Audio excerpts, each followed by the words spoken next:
Hi everybody, gonna upload a YouTube video. Sorry, I'm on this couch and it kind of like sinks in, like, woo, way back here. What's up? Anyways, so my video today is going to be hopefully about my journey, and I was gonna say if I can't get it into one 15-minute video, I'll do it in two. Maybe the first video will be about where I was, and the second video can be about my emotional experience, or I'll just make it a two-part. I guess we'll all know when I post it, because I'll have posted link A and B, or part 1 and 2, or hey, while I'm pushing down, like, comment, subscribe, share, do all that fun stuff. Now that I'm back with good Wi-Fi, I should be able to upload more videos, and believe it or not, they really helped me on my ascension journey. They really helped me on my ascension journey a lot, so I definitely need to get back into doing them. Okay, let's get started. So in January of this year, 2017, I threw caution to the wind, sold my little mobile home and car, and bought an RV, and had a little bit of money for a few months on the road. Well, it should have lasted the whole time, but it didn't, because everything that could go wrong did go wrong. And I say that with a smile, because that is not a joke. I have never experienced Murphy's Law. And if I look down, I'm sorry. Sometimes I try to remember to look in the camera, and sometimes I'm kind of looking at me and talking to myself. Who knows? I'm good at that, talking to myself. I did turn airplane mode on the phone, because when people text me, it turns my video off. And I don't know how to splice videos together. So you guys get me in the raw all the time, because I do not know how to make videos. I don't know how to video edit. So these are always unedited and all that stuff. So let's get started. So I sold everything and got an older RV. It was a 1993 Thor Pinnacle motorhome, 30 foot. It might have been a little bit longer. Probably, I think it might have been like a 32. But it was a long-ass RV. Class C. Didn't have the cab over. Had a 454 Chevy big block in it, though, so it was super easy to work on. And it had 58,000 miles when I bought it, and 63, 64 when I got rid of it. So, and I sold it. I broke a nail. I sold it twice in 3 days. If I have time, I'll remember to talk about that. Or I guess I can tell you now. And I sold it for more than I bought it for both times. So I guess I'll just give you the rundown on that real quick. I bought it in Missouri from a nice couple. They had it for sale for a year on Craigslist. They didn't sell it because they didn't find the right person to sell it to. And they met me and liked me, so they sold it to me. Had new tires, 6 new tires, 4 new batteries. It was, like I said, only had 58,000 miles on it. A good running little motorhome, which was my biggest thing, was did it run good. And then it had a big queen size, place for a mattress. And I bought a big 6-inch memory foam. And then I bought like a maybe 3-inch graphite topper for the memory foam. So my bed was uber comfortable. I mean, super, super, super duper comfortable. And my puppy's next to me. I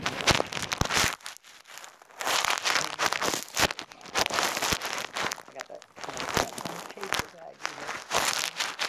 Anyway, so, and I'm drinking wine. Red, red wine. Out of a little tiny glass.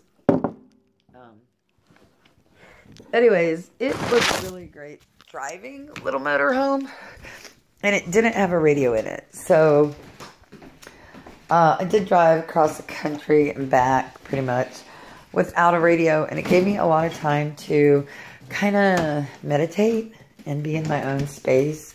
You know, that's good for you, meditating and being in your own space. I found it useful, and although I didn't do a lot of like meditations that I bought and shit, just being alone and being in the quiet. I did not listen to a radio the whole time, and I did not turn on my TV the whole time. Well, once I watched a movie on it. That was it. The rest of the time, I really didn't have the greatest Wi-Fi, so I couldn't even really watch YouTube that much. At a couple places, I would try, but what did I do with my time? You know, I wasn't working, and I didn't watch TV, and I didn't watch the radio, and so, girl, what'd you do? Like I said, I spent a lot of quiet time meditating. I didn't date. I didn't go to the bars. I didn't have a vehicle. And you don't want to drive your RV because shit goes everywhere. I learned that the hard way. Because it was my only mode of transportation. So I did try to drive it in the beginning, and it was horrible. So, kind of like my arm right there. Like, there's the muscle, but when I let it rest, look at that. Ah, muscle. These are my guns. Anyways, I started off my journey. I was in Missouri for a week and a half when I first started my journey because, Bruno. Hi, Bruno. He's out. He's out. Bruno. Hi, buddy. Hi, pretty boy. Okay. So, for 10 days. But they let him out at 9. And Rosie and I, here, let me show you my Rosie. There is my Rosie. Hi, Rosie, look at that tail. Hi, Mommy's Rosie. Why aren't you in your pretty bed? Oh, Rosie got a pretty bed. Yeah, she gets in it sometimes, but that's her blankie, so she's on that right now. And then there's Chevy. Hi, Chevy. Chevy gonna tell a story, Chevy? Anyways, I did take my vacation with my 2 dogs, and so we spent a lot of time together, and I was so okay with that. They were what I needed at the time, and the peace, and there's Chevy. Say hi, Chevy. I needed the peace and quiet. I needed the solitude. So after being in Missouri for a week and a half in my RV, I just paid a week. You know, if you buy the week, they usually give you 2 days for free. So you spend like for 5 days, they give you 7. And then, yes, I just killed this bottle of sparkling red wine. But no, you can't have any, Chevy. We were here for a week and a half. We paid for, you know, a week and then a couple more days. And then we got Bruno. We broke Bruno out of jail a day early. Because he was a good boy, so they let him go a day early. And we went down to Texas. Things didn't go as planned. Don't ever live your life by a plan. Anybody who has planned anything in their life knows you can't live by a plan. It just doesn't work. And if you don't have like 10 other plans to back up that plan, and then everything that could go wrong on that plan, your plans aren't working. Maybe some of them will work, but all of them will not work. My plans were not working. Anyways, I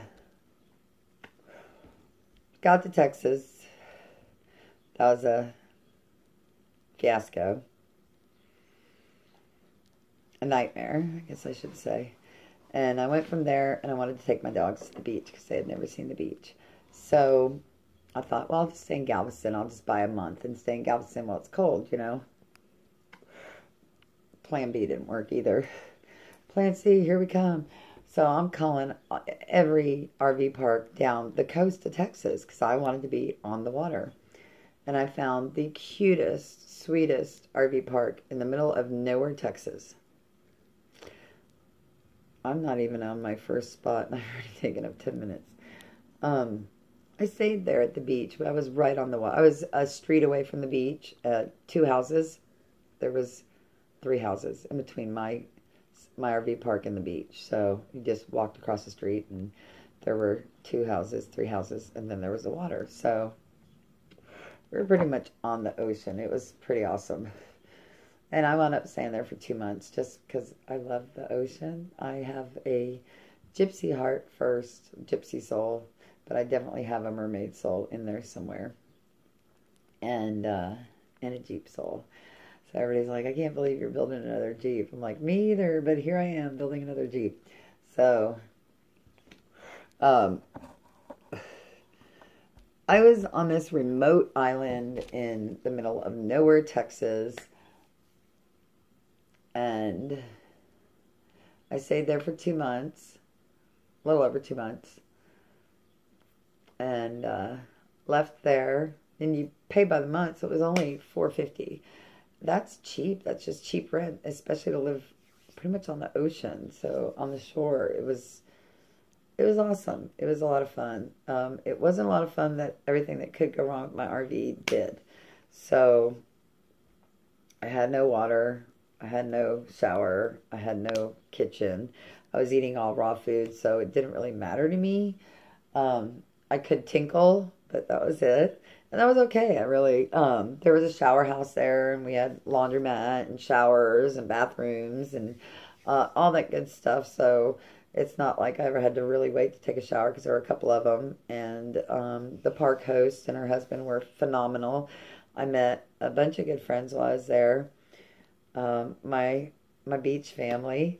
So I kind of met members of my tribe all along the way. And I'm just going to cover up until I left the beach since I only have 3 minutes left. And I guess we'll do a part 2. I'll probably have to do about 3 or 4 parts of this video. Some of the people that I do not wish to be in my reality anymore, I will not get into depth about because I'm not going to draw them back in, nor call them by name because I don't want them back in my reality. But situation led me to the beach. I stayed there for a couple months. I met a lot of good friends. The very first girl I met there had a huge impact on my spirituality and my first aha moment on the road. And I was in an 18-year relationship with my other half. He's just my other half, and I've known that. We've been in a relationship on and off for 18 years. And I love him deeply, and it was really hard to leave.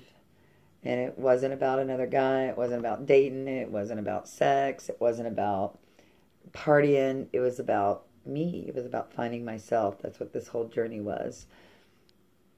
And when it completed itself last week, it didn't complete itself. It was just another aha moment. But let me go back. So the very first girl I meet there, Gayla, who I love dearly, she was talking about this guy she knew and his sister, and I was talking about my ex and his aunt. She was in the hospital. And one day we were sitting at a friend of ours' RV, and she's talking about them, and I looked at her and I said, wait, what was this guy in jail for? And she told me. And I just looked at her, and they lived in Troy, Missouri. So anybody watching this that knows where I'm at in St. Louis, in South County, knows where Troy is versus St. Louis. And it's, it's a good hour and a half or so out of St. Louis. And it's really a nowhere land. There's not a lot of people in Troy. I think there's only one school and, pretty much one grocery store. So it's just not a big town, and most people don't live in town. They live outside of town in the country. And I'm going to go ahead and start video 2 at this point because this is a pretty big realization. All right? Peace and love. Love and light. Catch you on the flip side. Video 2. Drop in below.